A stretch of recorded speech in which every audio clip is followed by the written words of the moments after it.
Baik, udah masuk semua ya? Eh, Kelompok siapa sore ini? Kelompok 1 Pak, materi 2. Materi 2. Ya, siapa kelompoknya? Siapa itu?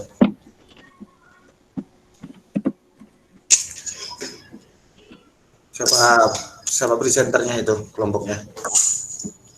Saya rasa udah di-share sama kelompok 1 ya, itu materinya di grup WA kita.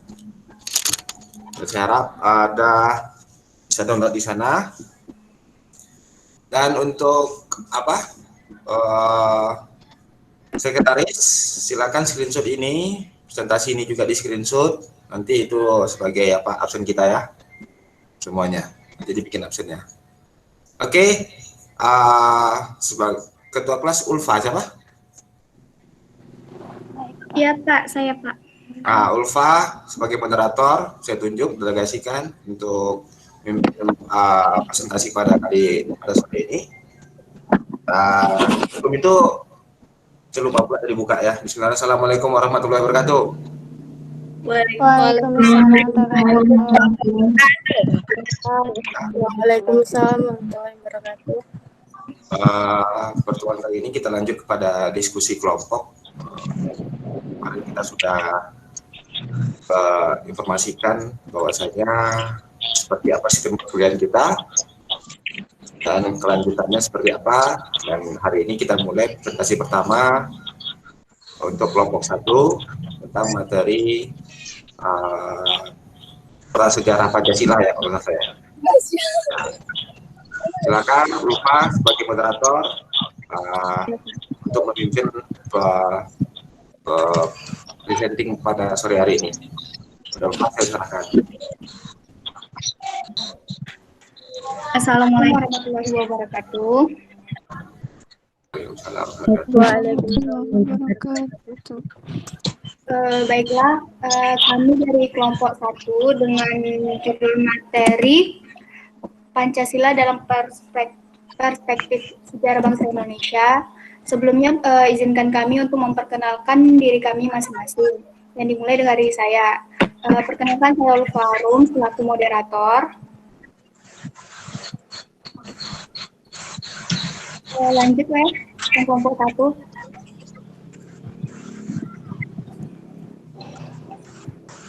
Yang kelompok 1 tolong perkenalkan diri Selanjutnya saya Aulia Maratul Dikra.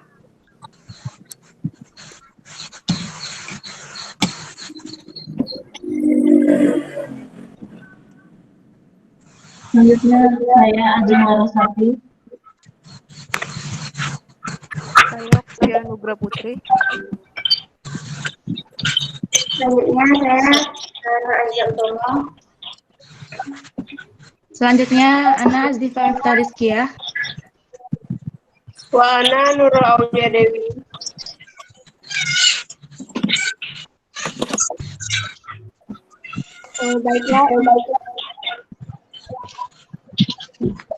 Baiklah, untuk tidak memperpanjang mukadimah, kita langsungkan saja. Yang pertama itu pembacaan tentang sumpah apa yang akan dibawakan oleh Aulia dan Yolanda. Yolanda silakan.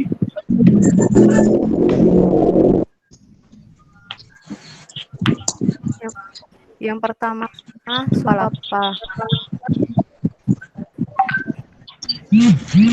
Palapa.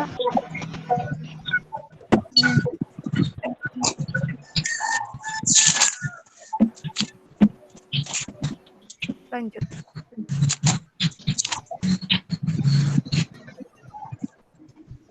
Yang pertama, sumpah palapa. Kata palapa itu ada mengartikan sebagai istirahat atau pensiun atau sejabatan. Ada yang menyatakan sebagai puasa. Ada yang mencoba dekatkan palapa dengan palapat. Orang jualan bumbu dapur ada di salah satu pasar. Jadi palapa itu artinya bumbu dapur. Tan ayuna muktia palapa itu artinya tak akan makan bumbu dapur. Jadi makan nasi tanpa bumbu-bumbuan itu sama maknanya dengan puasa murid. Sumpah palapa adalah suatu pernyataan atau sumpah yang dikemukakan oleh Gajah Mada pada upacara pengangkatan menjadi patih Amangkubumi Majapahit tahun 1258 Saka atau 1336 Masehi. Sumpah palapa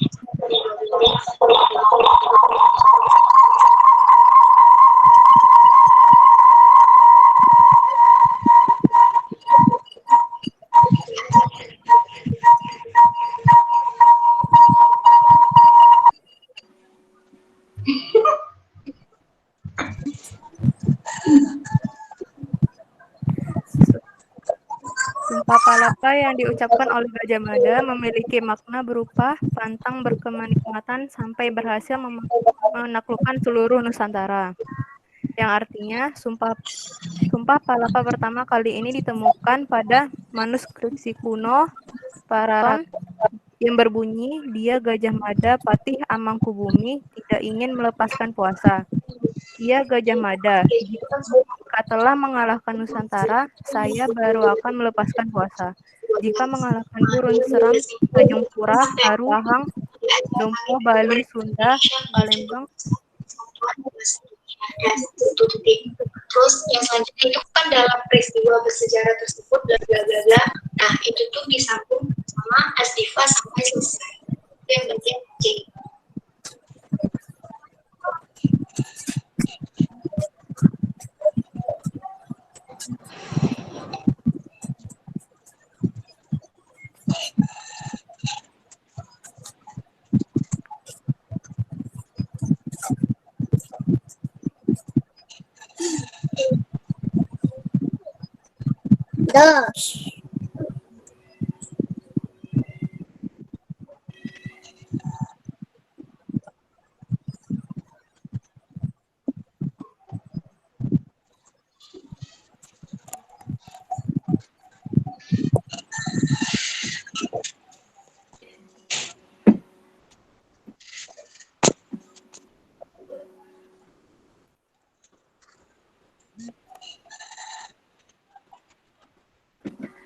Octavia, Yolanda.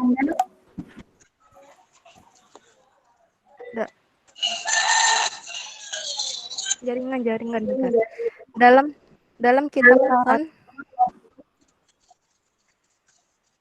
Dalam kitab Pararaton dijelaskan bahwa isi Sumpah Palapa sebagai berikut.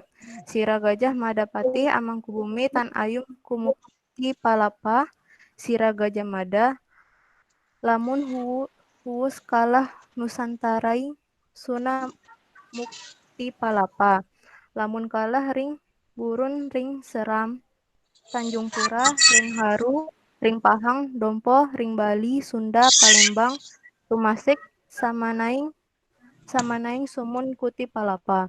Sumpah tersebut artinya Gajah Mada Sang Mahapatih tak akan menikmati palapa. Gajah Mada berkata, selama aku belum menyatukan Nusantara, aku tak akan menikmati palapa. Sebelum aku menaklukkan Pulau Gurun, Pulau Seram, Tanjung Pura, Pulau Haru, Pulau Pahang, Dompo, Pulau Bali, Sunda, Palembang, dan Tumasuk, aku tak akan menikmati palapa. Sumpah yang diucapkan Gajah Mada saat upacara pengangkatan menjadi Patih Amangkubumi Majapahit. Sumpah itu berbunyi, lamun huwus kala Nusantara isu mukti palapa, lamun kalah ring Gurun ring Seran, Tanjung Pura, ring Haru, ring Pahang, Dompo, ring Bali, Sunda, Palembang, Tumasik, Samanai, Su, Numatuk, Pilapa. Selanjutnya dibacakan Yolanda.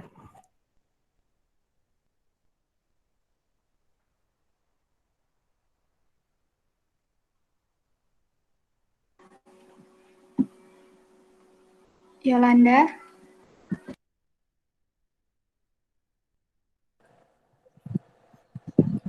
Iya, artinya jika telah mengalahkan Nusantara, saya baru akan melepaskan puasa. Jika mengalahkan Gurun, Seram, Tanjung Pura, Pahang, Dompo, Bali, Sunda, Palembang, Tumasi, demikian saya baru akan melepaskan puasa. Sumpah itu diucapkan Gajah Mada saat upacara pengangkatan menjadi Patih Amangkubumi Majapahit. Sumpah Palapa ini ditemukan pada teks Jawa Pertengahan Pararaton yang berbunyi Sira Gajah Mada Patih Amangkubumi Tan Ayunamukti Palapa Sira Gajah Mada lamun huwa wus kalah Nusantara isunan mukti Palapa lamun kalah ring Gurun ring Seran Tanjung Pura ring Haru ring Pahang Dompo ring Bali Sunda Palembang Tumasik Samanai Sunan Mukti Palapa. Terjemahannya, dia Gajah Mada Patih Amangkubumi tidak akan melepaskan puasa. Ia Gajah Mada jika telah menundukkan seluruh Nusantara di bawah kekuasaan Majapahit. Saya baru akan melepaskan puasa jika mengalahkan Gurun, Seram Tanjung Pura, Haru Pahang, Dompo, Bali, Sunda, Palembang, Tumasi. Demikianlah saya akan baru melepaskan puasa. Dari isi naskah ini dapat diketahui bahwa pada masa diangkatnya Gajah Mada, sebagian wilayah Nusantara yang disebutkan pada sumpahnya belum dikuasai Majapahit. Arti nama-nama tempat yang diucapkan dalam isi Sumpah Palapa yang di atas berikut arti nama-nama tempat yang dimaksud dalam Sumpah Palapa. Gurun yaitu Pulau Gorong, Seram bagian timur. Seran, Seram. Tanjung Pura, Kerajaan Tanjung Pura. Ketapang, Kalimantan Barat. Haru, Kerajaan Aru, Sumatera Utara atau Karo. Pahang, Pahang, Malaysia. Dompo, Dompu, sebuah daerah di Pulau Sumbawa. Bali, Bali. Sunda, Kerajaan Sunda. Palembang, Palembang atau Sriwijaya. Tumasik, Singapura. Agus Aris Menundar dalam Sumpah Palapa Gajah Mada menyebutkan tujuannya adalah membendung pengaruh kerajaan-kerajaan di Asia Tenggara masa itu abad ke-14 berdiri kerajaan Ayodhya yang pengaruhnya sampai ke Myanmar. Baik, terima kasih kepada Yolanda dan Octavia. Selanjutnya bagian Budi Utomo yang akan dibawakan oleh Aulia Maratu Zikra dan Ajeng Larasati. Kepada Daisy dipersilakan. B. Budi Utomo. Lahirnya Budi Utomo tanggal 20 Mei 1908, umumnya dipandang sebagai tonggak baru sejarah perjuangan rakyat Indonesia dalam usaha melepaskan diri dari belenggu kolonialisme Belanda. Pada masa-masa sebelumnya, perjuangan yang dilakukan oleh rakyat Indonesia berhadapan dengan kolonialisme Belanda, baik dalam bentuk tuntutan perbaikan nasib maupun perlawanan bersenjata. Umumnya bersifat tradisional. Akan tetapi, sejak berdirinya Budi Utomo, tuntutan-tuntutan dan perlawanan terhadap kolonialisme Belanda selalu dilakukan secara terorganisir dan dalam banyak kasus mengandung wawasan nasional. Dua karakteristik inilah yang secara khas membedakan antara tuntutan dan perlawanan yang bersifat tradisional dengan tuntutan dan perlawanan yang bersifat modern. Atas dasar fakta itulah, para sejarawan menetapkan bahwa Budi Utomo merupakan organisasi yang menandai tonggak pertama sejarah kebangkitan nasional dan sejarah pergerakan nasional. Pada tahun 1907, Dr. Wahidin, seorang tokoh cendekiawan yang merasa bertanggung jawab atas kebodohan dan keterbelakangan bangsanya, melakukan kunjungan ke sekolah Stovia, salah satu lembaga pendidikan yang menghasilkan priai rendah Jawa. Siswa di sana sangat bersemangat dan memberikan tanggapan yang baik atas kedatangan Dr. Wahidin. Bersama beberapa siswa Stovia seperti Sutomo dan Gunawan Mangunkusumo, Dr. Wahidin mengadakan perjalanan keliling Pulau Jawa untuk menghimpun dana pendidikan. Usaha yang dilakukan oleh Dr. Wahidin itu mendapat simpati yang besar dari semua kalangan. Mereka yang kebetulan memiliki uang dengan sukarela memberikan sumbangannya. Setelah diadakan rapat-rapat dan membicarakan lebih jauh rencana mereka, pada tanggal 20 Mei 1908, bertempat di Jalan Abdurrahman Soleh, 26, Jakarta, terbentuklah suatu perkumpulan yang dinamakan Budi Utomo. yang diketuai oleh Sutomo. Atas dasar fakta itulah, para sejarawan menetapkan bahwa Budi Utomo merupakan organisasi yang menandai tonggak pertama sejarah kebangkitan nasional dan sejarah pergerakan nasional. Setelah Indonesia merdeka, pandangan tentang posisi Budi Utomo sebagai organisasi yang menandai tonggak pertama sejarah kebangkitan dan pergerakan nasional semakin mengalami kristalisasi dan ditetapkannya tanggal berdirinya Budi Utomo, tanggal 20 Mei sebagai Hari Kebangkitan Nasional yang selalu diperingati secara seremonial setiap tahun. Dalam konteks ini, penting pula dicatat pembedaan yang dibuat oleh Susanto Tirtoprojo antara perjuangan dan pergerakan. Menurutnya, perjuangan adalah usaha-usaha untuk mencapai kemerdekaan yang dilakukan secara terorganisir.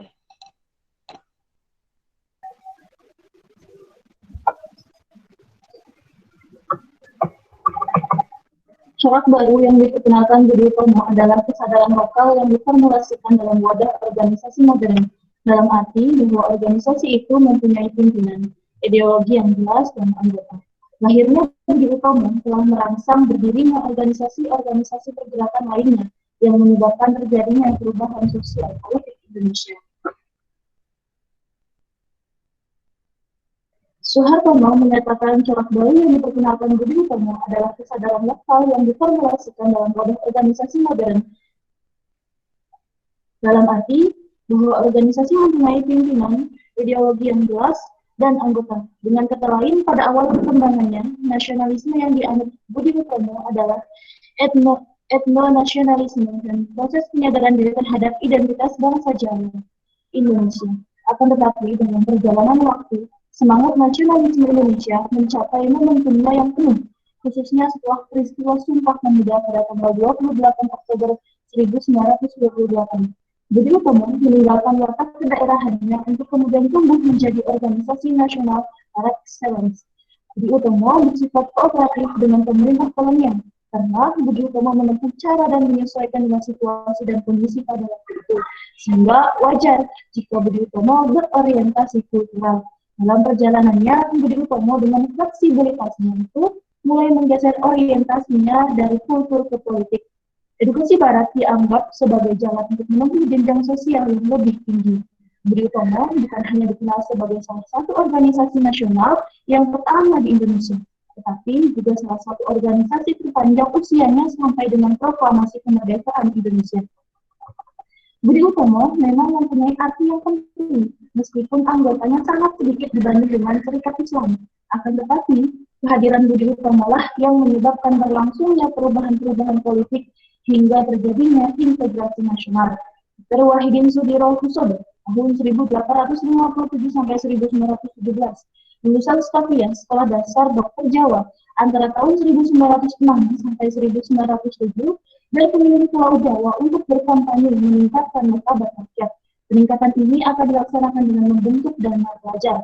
Usaha ini ternyata tidak begitu berhasil. Pada akhir tahun 1907, Dr. Wahidin Sudirohusodo bertemu dengan pemuda Suparno, siswa Staffia di Batavia.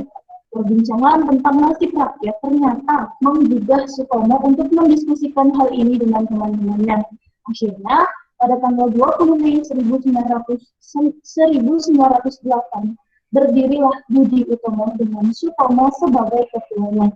Organisasi yang bertujuan kemajuan bagi Hindia Belanda ini terbuka bagi siapa saja, penduduk Jawa, Madura, dan akhirnya meluas untuk seluruh penduduk Hindia, tanpa membedakan keturunan, agama, maupun jenis kelamin. Pada bulan Juni 1908, Budi Utomo telah memiliki 650 anggota yang tersebar di Jakarta, Bogor, Bandung, Yogyakarta, Magelang, Surabaya, dan Probolinggo. Mereka yang bukan mahasiswa juga menggabungkan diri. Budi Utomo secara resmi menetapkan bahwa yang menjadi perhatiannya adalah penduduk Jawa dan Madura. Bahasa yang dipergunakan secara resmi dalam organisasi adalah bahasa Melayu. Orang-orang Sunda pun ikut dalam organisasi ini. Akan tetapi, lama-kelamaan perasaan mahasiswa mulai tersingkirkan oleh kaum priai yang semakin menguasai organisasi. Sementara itu, rasa keunggulan budaya Jawa sering muncul ke permukaan, sehingga dalam Budi Utomo Bandung, organisasi terbagi dua menjadi bagian Jawa dan bagian Sunda. Setelah Budi Utomo, bermunculan organisasi lainnya. Pada bulan September 1908, orang-orang Ambon mendirikan asosiasi yang disebut Ambon Studi Fund. Pada tahun 1911, Haji Saman Hudi mendirikan Serikat Dagang Islam. Organisasi yang kemudian menjadi Sarekat Islam ini berkembang pesat. Kemudian persyaratan menjadi anggota dan orientasi organisasi yang mengutamakan kepentingan rakyat kecil menarik minat banyak orang. Jumlah anggotanya di berbagai kota besar di Jawa meningkat secara mencolok. Pada tahun 1916, jumlah anggota mencapai 800.000 orang, dan tahun 1919 jumlah anggota mencapai 2 juta orang.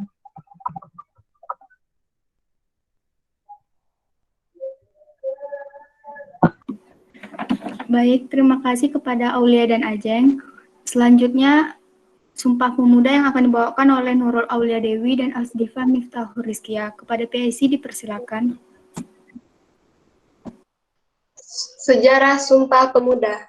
Pemuda adalah agent of change. Dalam sejarahnya, perjuangan bangsa Indonesia untuk membebaskan diri dari belenggu kolonialisme yang lebih mengedepankan fanatisme kedaerahan selama 3 abad, memasuki sejarah baru dengan bangkitnya sejumlah pemuda untuk mendirikan organisasi-organisasi kepemudaan nasional.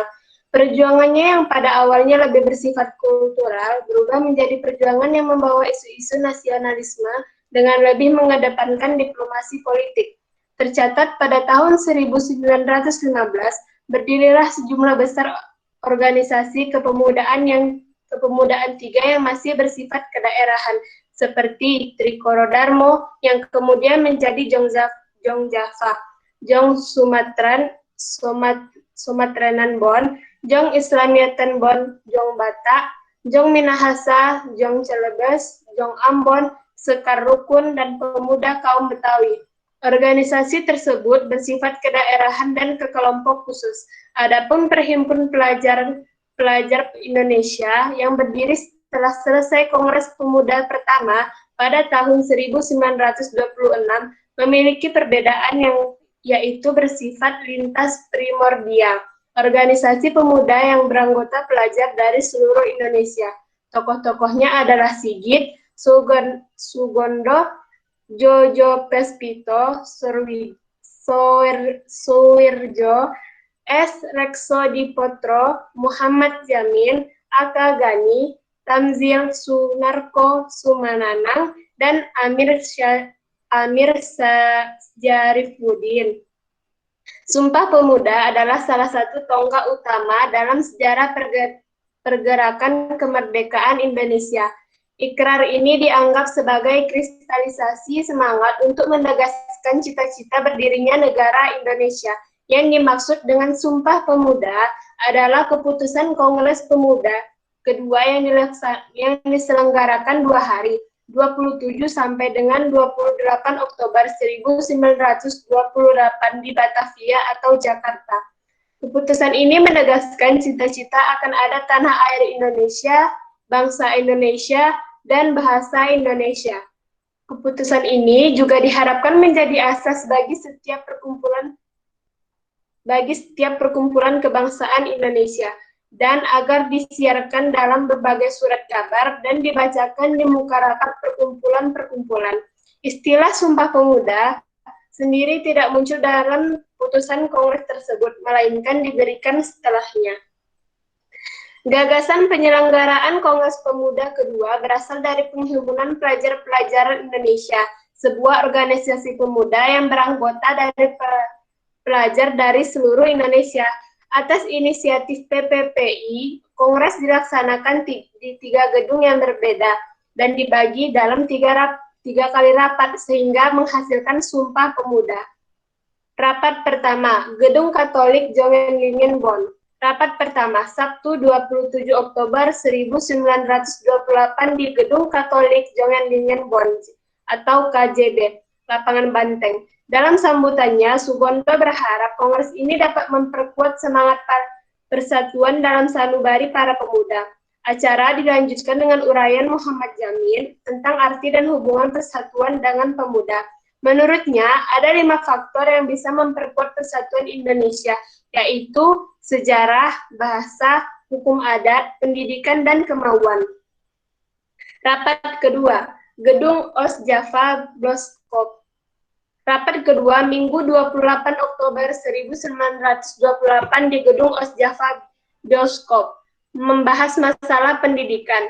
Kedua pembicara, Purnomo Welan dan Sarmadi Mangunkosoro, sependapat bahwa anak harus mendapat pendidikan kebangsaan. Harus pula ada keseimbangan antara pendidikan di sekolah dan di rumah. Anak juga harus dididik secara demokratis. Rapat ketiga, Gedung Indosichus Kramat.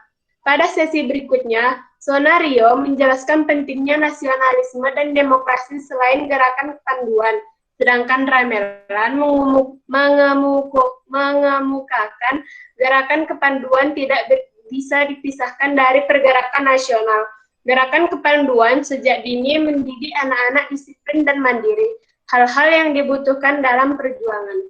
Sebelum kongres ditutup, didengarkan lagu Indonesia karya Wage Rudolf Supratman. Lagu tersebut disambut dengan sangat meriah oleh peserta kongres. Kongres ditutup mengumumkan hasil rumusan kongres oleh para pemuda yang hadir. Rumusan itu diucapkan sebagai sumpah setia.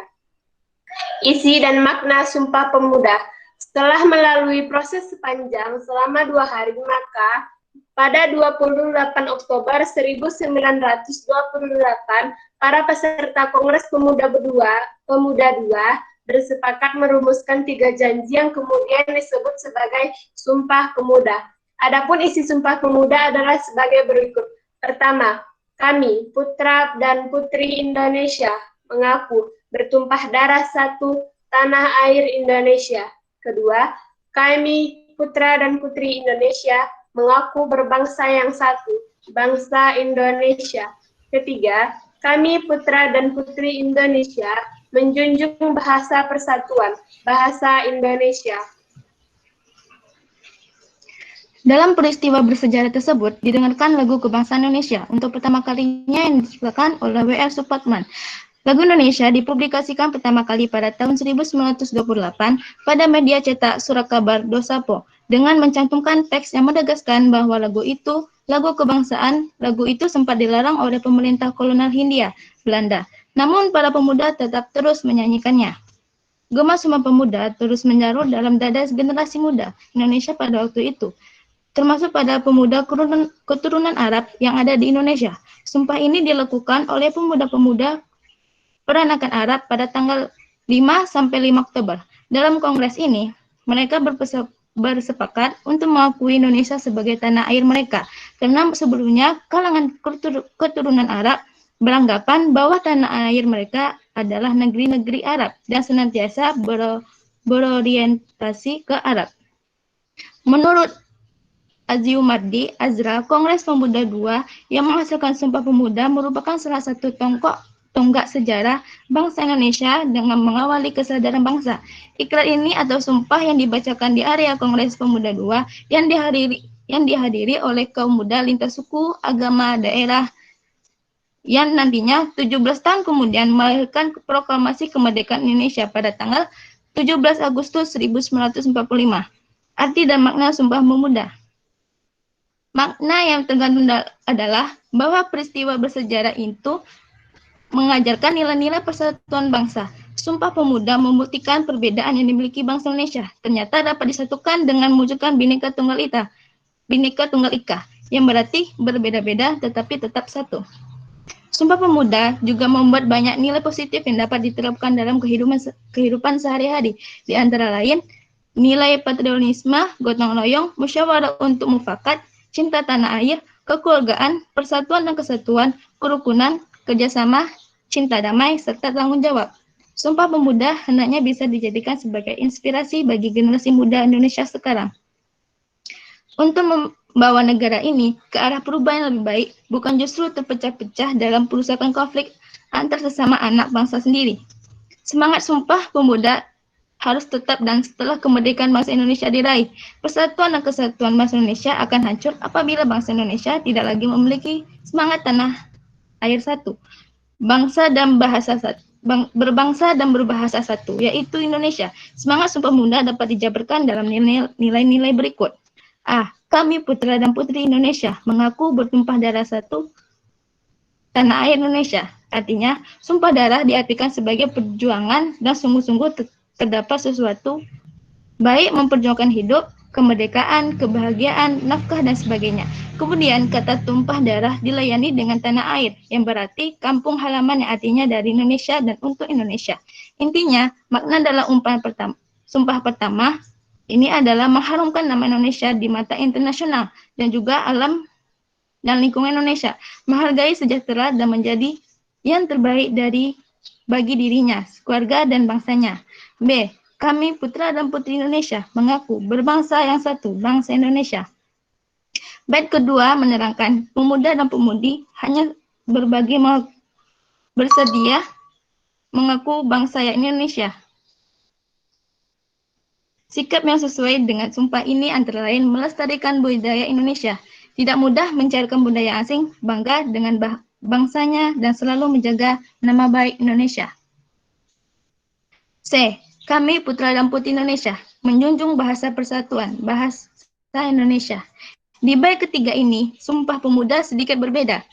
Pasalnya, di sini menggunakan kata menjunjung, bukan mengaku. Seperti bait sebelumnya, kata menjunjung tinggi berarti mengangkat muatan bahasa Indonesia sebagai bangsa satu-satunya. Hal ini dapat dilakukan dengan meresapi dan memahami bahasa tersebut, serta mempraktikannya dengan baik dan benar-benar tak kekang termakan oleh zaman. Baik, terima kasih kepada Nurul dan Azifah. Selanjutnya itu bagian D, rumusan Pancasila dalam sidang BPUPKI, PPKI yang akan dibawakan oleh saya dan juga Nur Aziza. Yang pertama, dimulai dari saya. Nah, sebelumnya yaitu adalah pembentukan BPUPKI. Sebagaimana yang kita ketahui, bahwa di Jepang itu, bahwa Jepang menjanjikan kepada bangsa Indonesia akan sebuah kemerdekaan, yaitu dengan membentuk BPUPKI atau Badan Penyelidik Usaha-Usaha Persiapan Kemerdekaan Indonesia, atau yang bisa kita ketahui dalam bahasa Jepangnya yaitu Dokuritsu Junbi Chosakai. Kemudian pada tanggal 28 April 1945 diumumkan pengangkatan dan juga pembentukan anggota-anggota BPUPKI yang dimana terdiri dari 67 orang yang sebagaimana kita ketahui, yang kita ketahui diketuai oleh Rajiman Widyo Diningrat. Lalu kita mulai yang pertama itu sidang BPUPKI yang pertama, yang dimana dimulai dari tanggal 29 Mei sampai dengan 1 Juni 1945. Pada sidang pertama tersebut dibuka dengan penyampaian sambutan dari wakil tentara yaitu Dai Nippon atau dari pihak Jepang, yang dimana di situ Dai Nippon memberikan nasihat agar BPUPKI mengadakan penyelidikan secara cermat terhadap dasar-dasar yang akan digunakan sebagai landasan negara Indonesia merdeka. Dan pada tanggal 29 Mei 1945 dimulailah sidang perumusan dasar-dasar Indonesia merdeka oleh anggota-anggota BPUPKI melalui pidato-pidato mereka. Mereka pun mengemukakan berbagai usulan dasar yang mengenai dasar negara Indonesia, yaitu yang dapat kita lihat. Yang pertama itu ada Supomo, yang di situ Supomo menyebutkan 5 dasar, yaitu persatuan, kekeluargaan, keseimbangan lahir dan batin, musyawarah, dan keadilan rakyat. Lalu yang kedua itu Muhammad Yamin.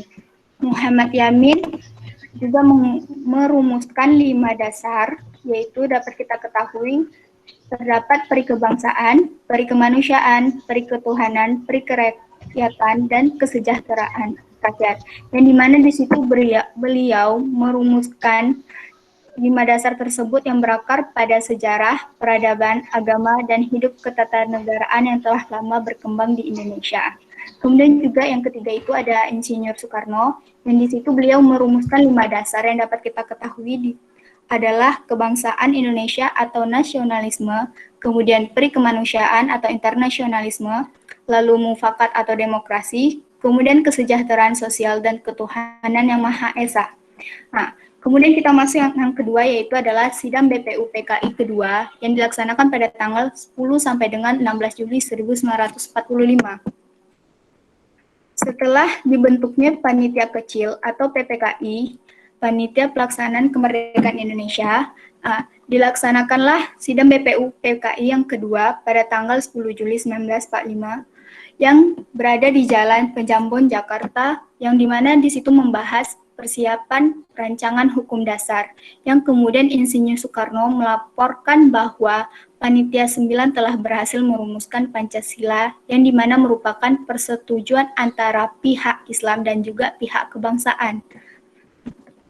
Rumusan Pancasila tersebut dapat kita kenal sebagai Piagam Jakarta atau Jakarta Charter, yang dimana sidang BPU kedua tersebut menghasilkan rumusan dasar yang berbunyi, yang pertama, ketuhanan dengan kewajiban menjalankan syariat Islam bagi pemeluk-pemeluknya, yang kedua, kemanusiaan yang adil dan beradab, yang ketiga, persatuan Indonesia, yang keempat, kerakyatan yang dipimpin oleh hikmat kebijaksanaan dalam permusyawaratan perwakilan, dan yang kelima, keadilan sosial bagi seluruh rakyat Indonesia. Kemudian yang ketiga akan disampaikan oleh Nur Azizah Utomo. Kepada Nur Azizah, silakan. 3. Panitia Persiapan Kemerdekaan Indonesia atau PPKI. 9 Agustus 1945. Setelah diterimanya rumusan dan sistematika Pancasila oleh Badan Penyidik, pada tanggal 9 Agustus 1945, dibentuklah Dokuritsu Junbi Inkai atau yang lebih dikenal dengan Panitia Persiapan Kemerdekaan Indonesia atau PPKI. Yang pada awal pembentukannya beranggotakan 21 orang, yang terdiri dari 12 orang dari Jawa, 3 orang dari Sumatera, 2 orang dari Sulawesi, 1 orang dari Kalimantan, 1 orang dari Nusa Tenggara, 1 orang dari Maluku, 1 orang dari golongan Tionghoa. Dan pada akhirnya bertambah 6 orang lagi. Anggota PPKI terdiri dari yang diketuai oleh Insinyur Soekarno dan Wakil Ketuanya Dr. Andes Muhammad Hatta, serta anggotanya sebagai berikut. Profesor Mr. Dr. Supomo, KRT Rajiman Widyo Diningrat, RP Suroso, Sutarjo Karto Hadi Kusumo, Kiai Abdul Wahid Hashim, Ki Bagus Hadi Kusumo, Oto Iskandar Dinata, Abdul Qadir Pangeran Surjo Hamjojo, Pangeran Purbojo, Dr. Muhammad Amir, Mr. Abdul Maghfur, Tuku Muhammad Hasan, Dr. GSJ Ratulangi, Andi Pangeran, AA Hamidan, Gusti Katut Puja, Mr. Johannes Ratu Harhari, Dr. Andes Siap Cuan Bing, Ahmad Subarjo, Sayuti Melik, Ki Hajar Dewantara, RAA Wiranata Kusuma, Kasman Singodi Mejo, Iwa Kusuma Sumantri. Rumusan akhir yang ditetapkan tanggal 18 Agustus 1945 dari sidang pertama PPKI menghasilkan beberapa keputusan. Yang pertama, mengesahkan Undang-Undang Dasar Negara Republik Indonesia dengan jalan A. Menetapkan Piagam Jakarta dengan beberapa perubahan menjadi pembukaan Undang-Undang Dasar Negara Republik Indonesia. B. Menetapkan rancangan-rancangan hukum dasar dengan beberapa perubahan menjadi Undang-Undang Negara Republik Indonesia yang kemudian dikenal sebagai UUD 1945. Kemudian, keputusan yang kedua, yaitu memilih Insinyur Soekarno sebagai Presiden dan Dr. Andes Hatta sebagai Wakil Presiden Republik Indonesia. Dan yang ketiga, sebelum terbentuknya Majelis Permusyawaratan Rakyat atau MPR, kekuasaan dijalankan oleh Presiden dengan bantuan Komite Nasional Indonesia yang kemudian dikenal sebagai Badan Musyawarah Darurat. Pancasila akhirnya ditetapkan sebagai dasar negara Republik Indonesia pada sidang pertama PPKI, 8 Agustus 1945, secara sah dan resmi menurut ketentuan Yudiris Konstitusional, bunyi kelima butir sila Pancasila yang telah ditetapkan secara sah dan resmi pada sidang pertama PPKI 18 Agustus 1945 adalah sebagai berikut. 1. Ketuhanan yang Maha Esa. 2. Kemanusiaan yang adil dan beradab. 3. Persatuan Indonesia. 4. Kerakyatan yang dipimpin oleh hikmat kebijaksanaan dalam permusyawaratan perwakilan. 5. Keadilan sosial bagi seluruh rakyat Indonesia. Baik, terima kasih kepada PIC. Selanjutnya dipersilahkan atau diperbolehkan kepada kelompok lain yang ingin bertanya. Saya Ulfa. Ya, silakan Rahmawati. Assalamualaikum warahmatullahi wabarakatuh.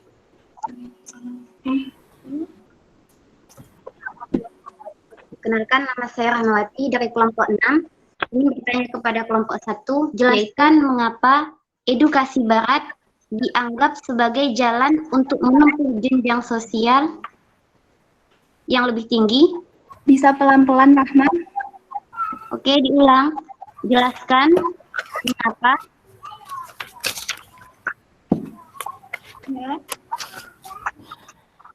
edukasi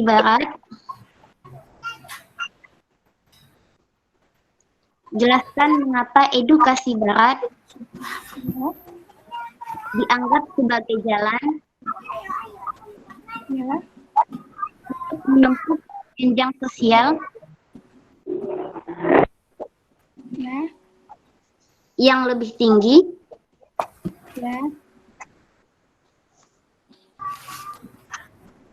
Terima kasih, Ulfa. Assalamualaikum warahmatullahi wabarakatuh.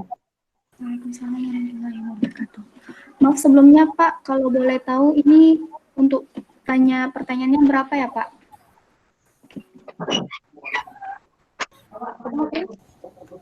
Mungkin 3 dulu saja. Nanti bisa diperpanjang nanti kalau misalnya ada waktu. 3 dulu saja. Ya. Kita berapa kelompok? Ada 5, Pak. 5. Ya. 3 kelompok dulu. 3 aja dulu pertanyaan. Selanjutnya kepada kelompok lain, apa ada saya Rifka. Rifka Zaira. Rifka dulu ya, Nuradila. Oke.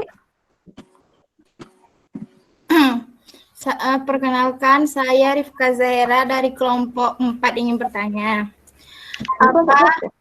Apa hubungannya Pancasila dengan peristiwa Sumpah Pemuda? Baik, terima kasih, Rifka. Selanjutnya, Nuradila. Sebelumnya Ulfa mau tanya, Ya. satu kelompok itu boleh 2 orang? Apa? Satu kelompok. Bagaimana, Pak? Apa boleh, Pak? Coba kelompok yang lain dulu.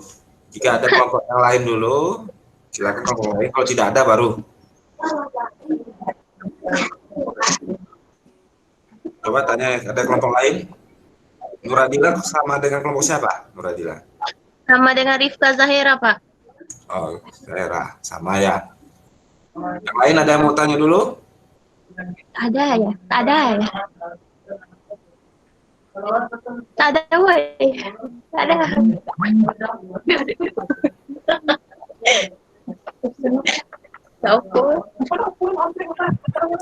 Kelompok lain ada atau kita tutup aja lah 2 pertanyaan?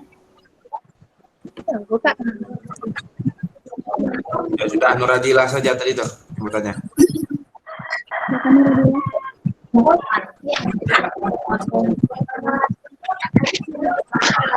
Ada.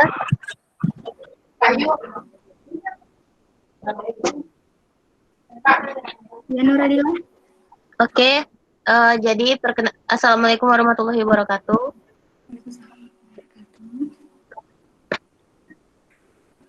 Jadi perkenalkan, nama saya Nur Adila dari kelompok 4. Saya ingin bertanya, kan makna Sumpah Pemuda yang kedua kan ada di teks.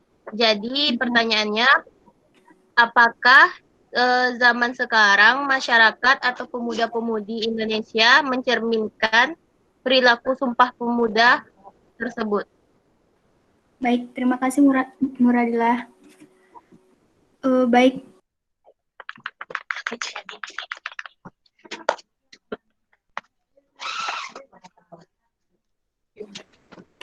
Baik semuanya, tolong berikan kami waktu sebentar untuk mendiskusikannya. Terima kasih. Baik, sampai di sini. Silakan dulu, matikan dulu mikrofon semua.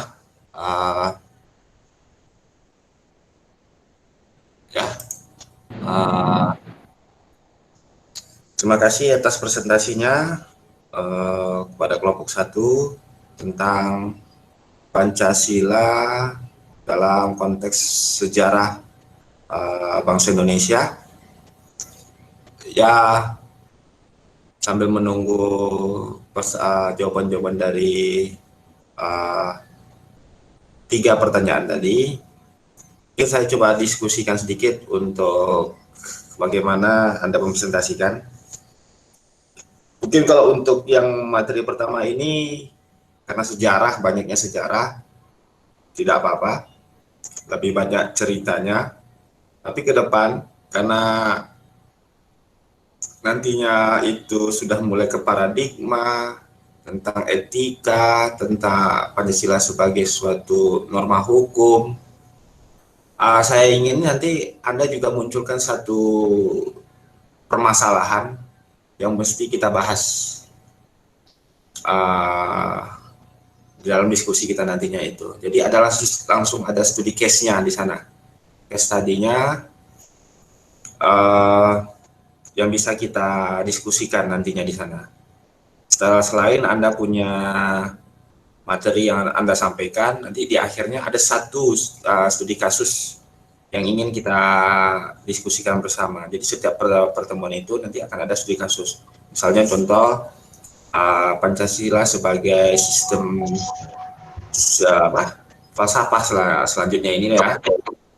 Nah, jadi nanti Anda cari, Anda browsing jurnal, sebuah jurnal yang menurut Anda itu mirip dengan materi Anda, kemudian Anda diskusikan di sini. Jadi tidak hanya lagi membaca. Jadi muncul ya apa masalahnya sekarang kan? Kita inginkan kita coba berusaha mengkritisi nantinya semuanya ini. Cukup ya, bisa dipahami ya semua ya.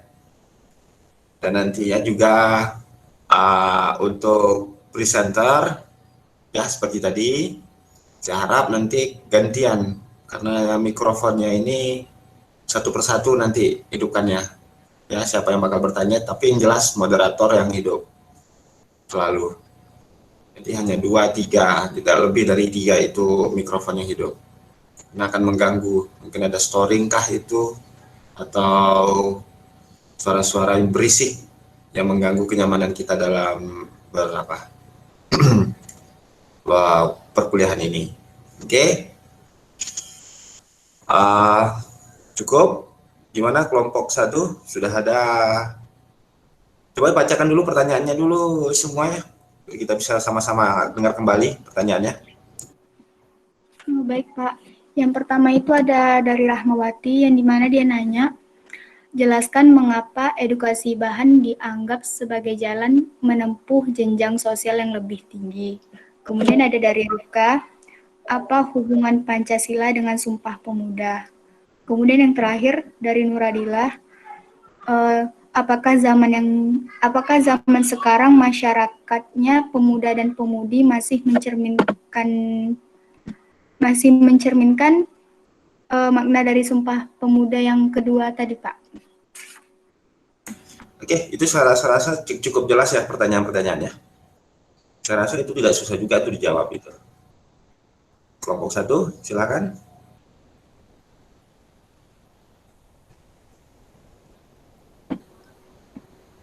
Baik, yang pertama itu saya akan coba menjawab pertanyaan dari Rifka, yaitu apa hubungan Pancasila dengan Sumpah Pemuda.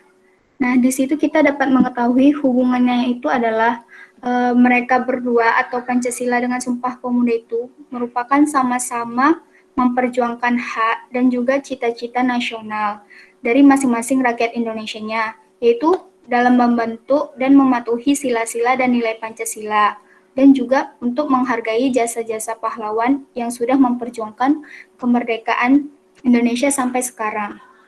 Bagaimana Rifka, apa bisa diterima? Ya, bisa diterima. Terima kasih Rifka. Sebentar Pak, untuk yang ini masih kami diskusikan, siapa mau menjawabnya Pak? Mohon waktunya Pak. Ya, nggak apa-apa. Terima kasih. Berarti masih mencerminkan yaitu Rifka ya. Uh,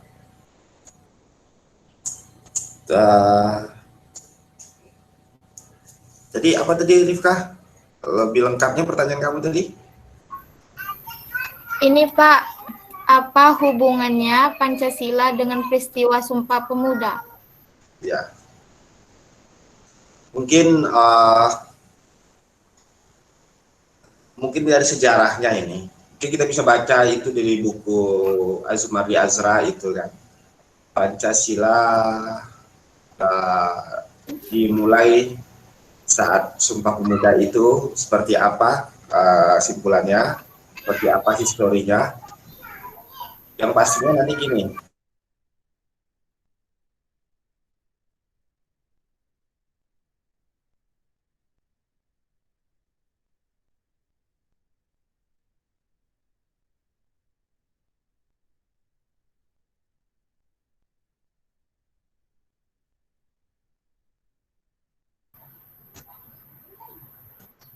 penyeruan untuk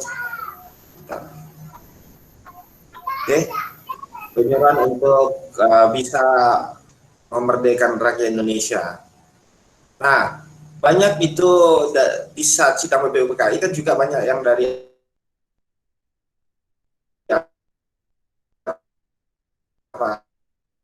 dia menyempurnakan, merumuskan pertama itu kemerdekaan dan juga nanti akan menjadikan falsafah Indonesia itu Pancasila. Kita lihat itu makna dari Sumpah Pemuda itu kan lihat ya.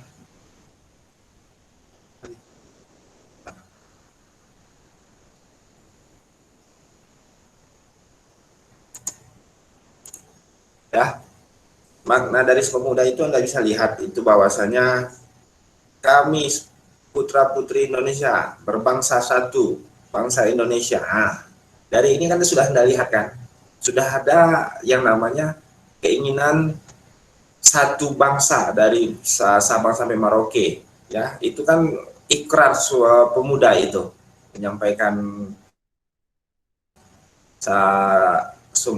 ikrarnya putra putri Indonesia berbangsa satu bangsa Indonesia yang diwujudkan dalam Pancasila itu adalah persatuan Indonesia. Nah, jadi inilah integrasinya dari mulainya sejarah lahirnya Pancasila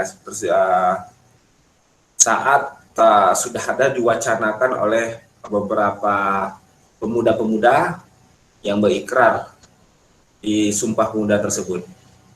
Oke, sangat jelas ya Rifka ya. Itu sebagai salah satu contohnya itu Rifka. Iya Pak. Dan juga Anda harus tahu histori ini, lahirnya Pancasila sebagai falsafah Indonesia. Oke, lanjut untuk kelompok 1, silakan.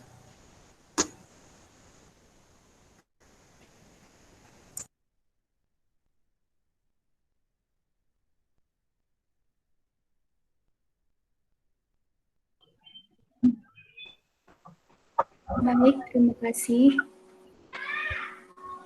Selanjutnya mungkin pertanyaan Rahmawati yang akan dijawab oleh Aulia Maratu. Tapi sebelumnya mungkin agak melenceng ya pertanyaannya. Akan coba dijawab oleh Aulia Maratu.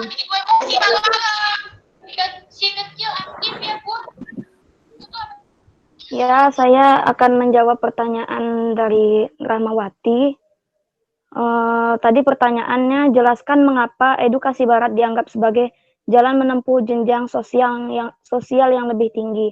Maaf sebelumnya, tadi kami menjelaskan bahwa Budi Utomo ini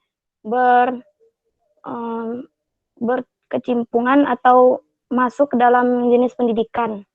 Jadi mungkin kalau soalnya memang sosial, kami tidak ada menjelaskan masuk menempuh jenjang sosial yang lebih tinggi dengan pendidikan itu.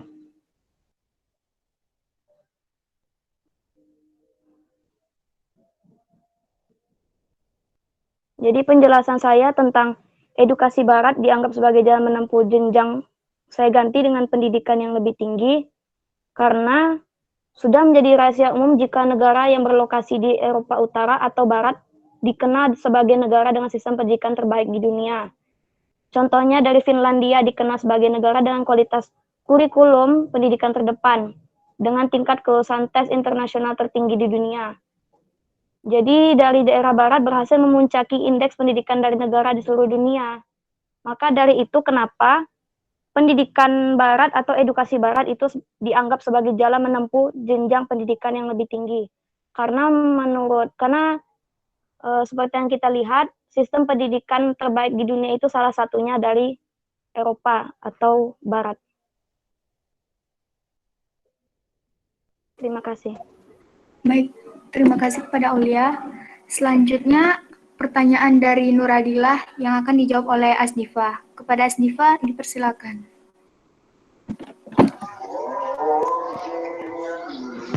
Oke, Ana jawab soal dari Nuradila tentang Sumpah Pemuda pada zaman sekarang di era muda-mudi. Muda-mudi di zaman sekarang. Gini. Sumpah Pemuda pada dahulu itu membutuhkan pengorbanan oleh muda-mudi pada zaman dahulu. Dengan ini mereka mencerminkan bahwa pelajar ini juga ada perannya bagi Indonesia itu. Contohnya pada waktu kemarin banyaknya demo-demo. Kenapa mahasiswa yang demo? Karena mereka juga berperan di Indonesia, di politik gitu. Jadi rasa berkorban demi negara itu mereka juga penting gitu. Karena adanya rasa cinta terhadap tanah air, rasa adanya kebudayaan, mereka memiliki kebudayaan mereka sendiri gitu. Jadi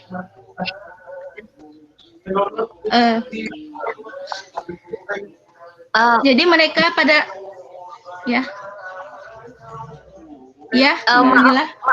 maaf sebelumnya pertanyaan saya bukan itu.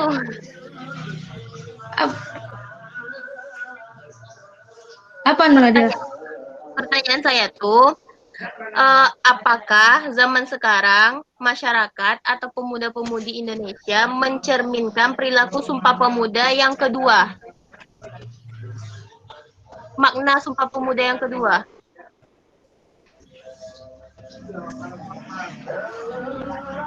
Perlu saya bacakan?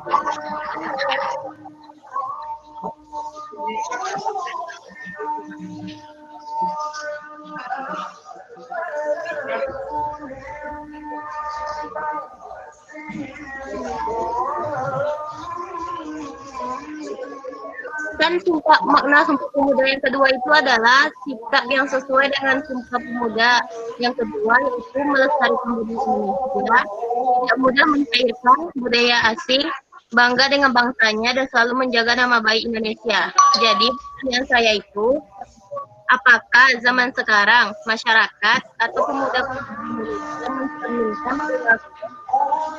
pada makna Sumpah Pemuda yang kedua tersebut?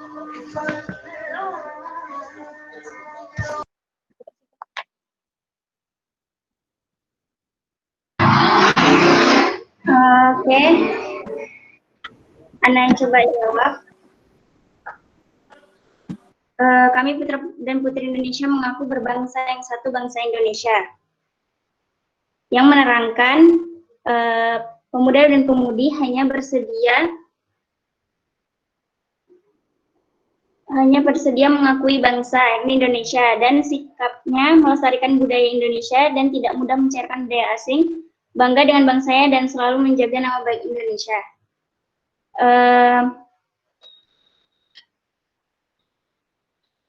Karena sebenarnya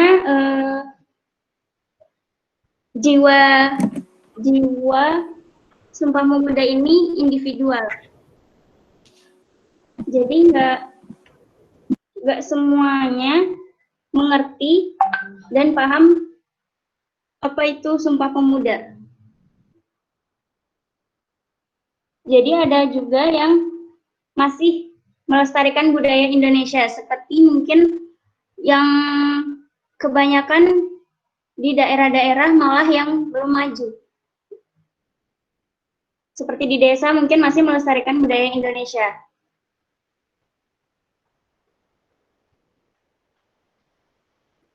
Ya mungkin seperti itu karena jiwa Sumpah Pemuda itu individualisme. Terima kasih. Baik, saya juga bantu jawab. Tadi kan soalnya itu, apakah zaman sekarang masyarakat atau pemuda-pemudi mencerminkan perilaku makna Sumpah Pemuda yang kedua? Betul, Nuradillah? Iya. Baik, dapat kita lihat, mungkin bisa dibilang itu 50-50 atau 50-50. Karena dapat kita lihat anak sekarang, pemuda-pemudi zaman sekarang, mereka itu sebagian ada yang sudah terpengaruh dengan budaya-budaya asing, dan sebagiannya lagi tidak. Dapat kita lihat dari pemuda-pemudi yang menyukai seperti Korea, Jepang, atau Thailand, dan juga beberapa dari mereka pun juga mulai mengikuti fashion dari luar negeri kan, budaya asing. Jadi dapat kita putuskan di sini bahwa mungkin bisa dibilang 50% dan 50%. Jadi tidak semuanya itu yang masih mencerminkan atau juga melestarikan budaya Indonesia. Dan juga beberapanya juga sudah terpengaruh. Jadi bagaimana Nuradillah, apa bisa diterima jawaban dari kelompok kami? Kurang lebih bisa. Terima kasih. Ya, terima kasih Nuradillah. Apa ada kepada teman-teman yang lain ingin menambahkan? Baik, saya ingin menambahkan sedikit saja.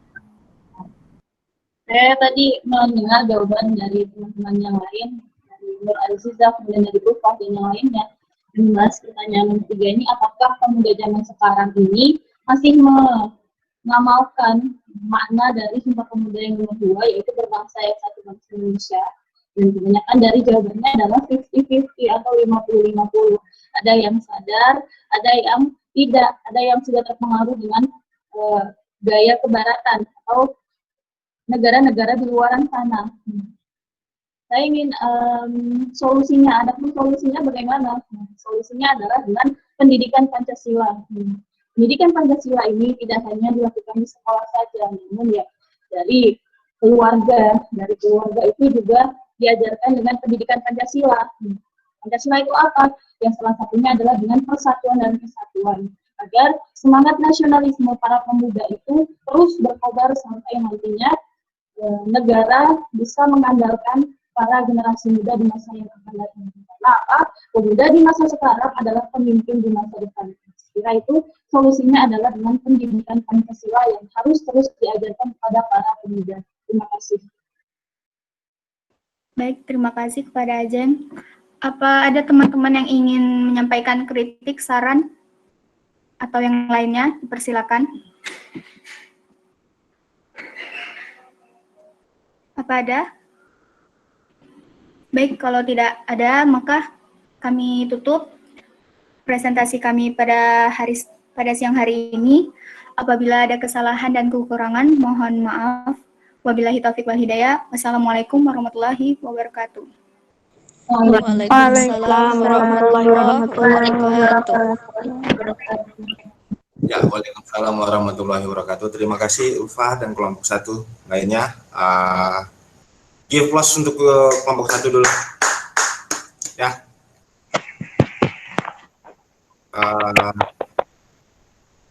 Sangat menarik ya pembahasannya di sesi diskusi.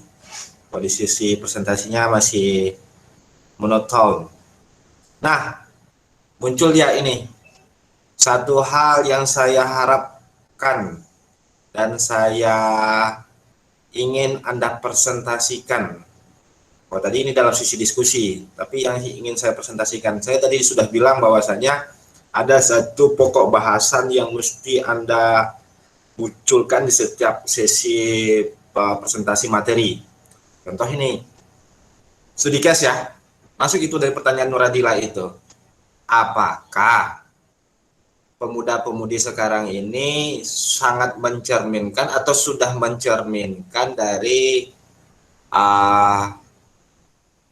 Sumpah Pemuda yang kedua, ya kan? Seperti itu.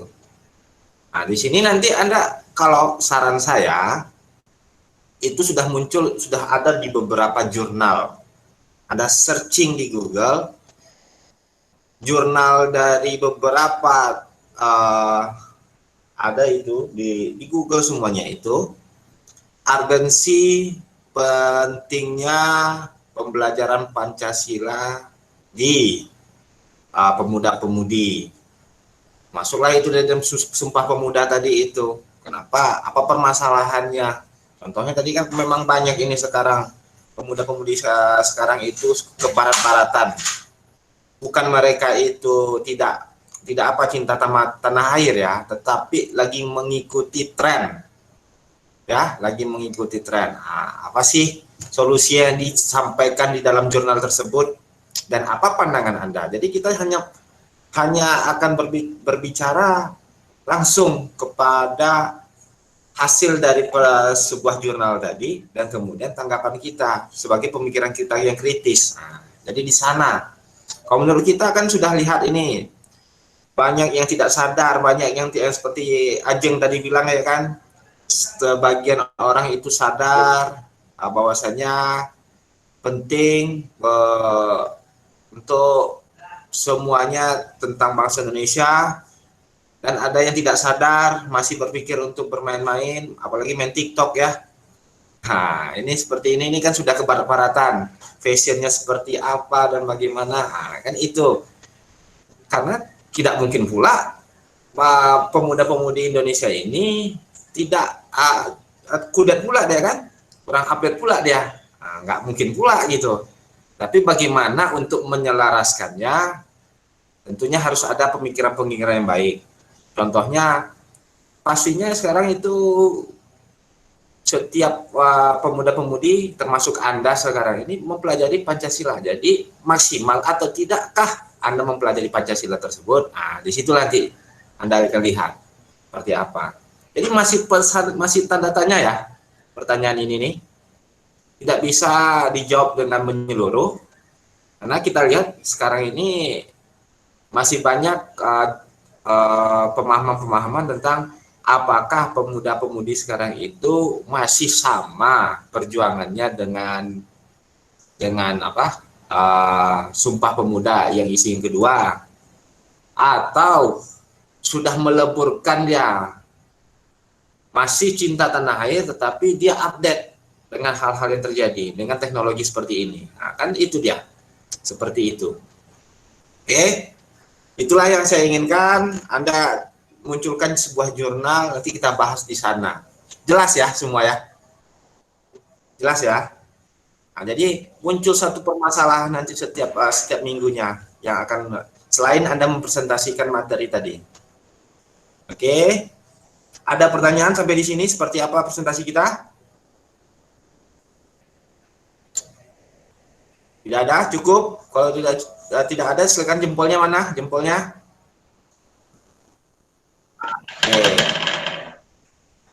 Ya. Dan saya harap juga nanti itu setiap presentasi ataupun menjawab itu munculkan videonya. Jangan hanya suaranya saja. Memang saya tahu ada beberapa yang menggunakan handphone, yang pakai apa ya? Screen di handphone. Nah, tapi kalau bisa munculkan videonya ketika Anda berbicara itu. Ya, cukup. Kita berarti saya terima untuk kelompok 1 dengan catatan munculkan lagi materi, termasuk yang diskusi ini tadi ya, cari jurnal tentang Sumpah Pemuda tadi, Sumpah Pemuda tadi, Anda tambah di bawah itu, baru kirim kembali sama saya di grup. Oke, untuk kelompok 1 itu tambahannya. Kelompok 2 siap-siap untuk pertemuan selanjutnya. Oke, jelas? Ada yang mau ditanya lagi? Oke, kalau sudah kita akhiri dengan ucapkan hamdalah. Assalamualaikum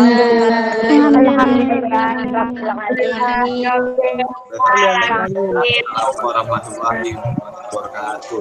Waalaikumsalam. Waalaikumsalam wabarakatuh.